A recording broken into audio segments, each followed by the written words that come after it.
Good evening, my fellow Tottenham fans, and hopefully you're all keeping well, and welcome back to the Irish Hotspur with your boy Big Dave, bringing you your predicted lineup as a revenge mission is on the cards as Tottenham welcome Wolves as we look to overturn the late 3 points they snatched off us earlier on in the season. Couple of players out injured in terms of the fullback, a number of options Postecoglou could do there. So let's get straight into it. Let's find out what predicted lineup I think Ange Postecoglou will pick to bring home all 3 points. And we will start off with the man between the sticks, and that will be Guglielmo Vicario. Has come under a lot of scrutiny in recent weeks under his vulnerability from set pieces. However, against Brighton, he was absolutely outstanding. He pulled off 2 massive saves when we were 1-0 down, one off Welbeck and the other one from Mitoma, which really kept us in the game and gave us the impetus then when we did click to be able to go forward and snatch that win. The only thing is I would love is for him to be able to keep a clean sheet here just to give him a bit more confidence, breathe that sort of confidence back into him as we head into the back end of the season, which is also the business end of the season. So getting into a habit of keeping clean sheets is good. We'll actually just bring up both fullbacks. There's a number of options we could do here at the fullback area. Now, me personally, I do think that Postecoglou might throw a bit of trust within Ben Davies like he has seemed to have done throughout this season, and I do think Emerson would be the obvious choice to come in at right back. Now, there is a number of options we have here theoretically. We could play Dragusin right back, who we did play there growing up when he was younger, and move Emerson onto the left back, which we've seen him cover in for Udogie at times. Or you could put Dragusin in that centre back and move Van de Ven out to left back and see how that goes.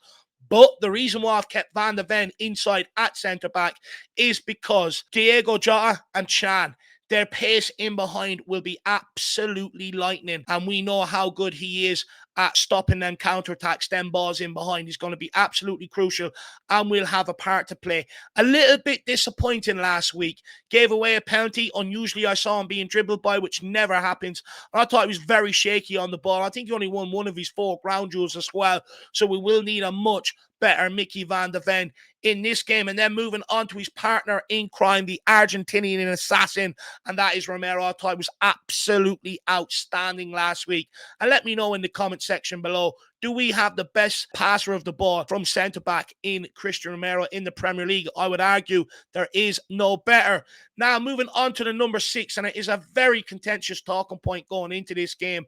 However, Rodrigo Bentancur has done him no favours returning from injury with the level of performance we've seen. That's Man City, Brighton, where he was taken off at half-time, Everton off at 65 minutes, and last week against Brighton, he was awful as well. Gave away possession a number of times, lost the ball on the edge of the box, that led to the penalty, and lost it on the edge of the box a couple more times, which led to opportunities. So for me, I do think, and it may be harsh, but you do have to take Bentancur out, and I think you have to start Yves Bissouma, who, by the way, came off the bench last week and completed 100% of his passes, and it's a big opportunity for him now to try and nail down that number 6 spot once and for all.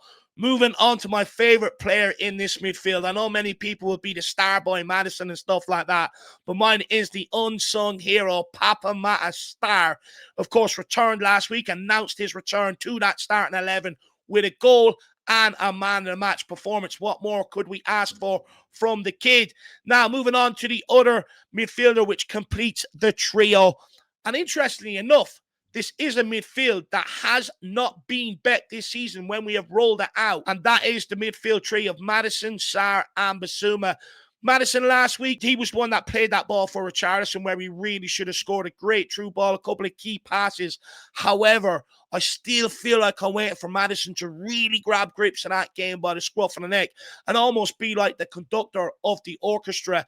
Also, I thought he was very selfish in such a crucial moment last week. He had a runner on the outside. I think it was Timo Werner, and I was about to, get my Irish jig out for the Werner on the dance floor. Selfishly, he chose not to play him in, cut inside and had a shot himself. And if you're going to do that, you have to find the back of the net. So I would say with Maddison, just in key moments like that, don't be so selfish.